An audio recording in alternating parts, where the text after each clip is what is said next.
Welcome to YOUCANIC. So today we have our 2016 Kia Optima, and we're going to go over how you would set the clock.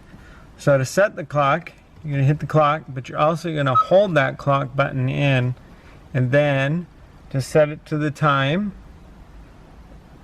you can just tap the screen here. You can also use this, just tap the screen up to the time that you want it to be, and so it's now set, and you just hit the clock button again, and there we go.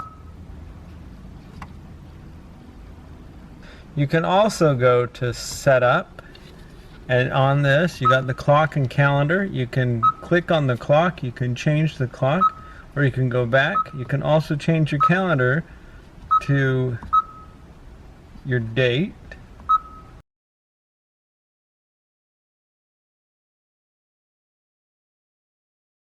And that's all set. And you can just hit setup and it'll go back, and then on your home screen it will show, if you hit the regular power push button, it'll show you what date it is and the time.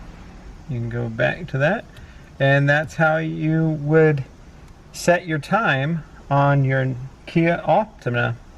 Thanks for watching YOUCANIC, where you can be the mechanic.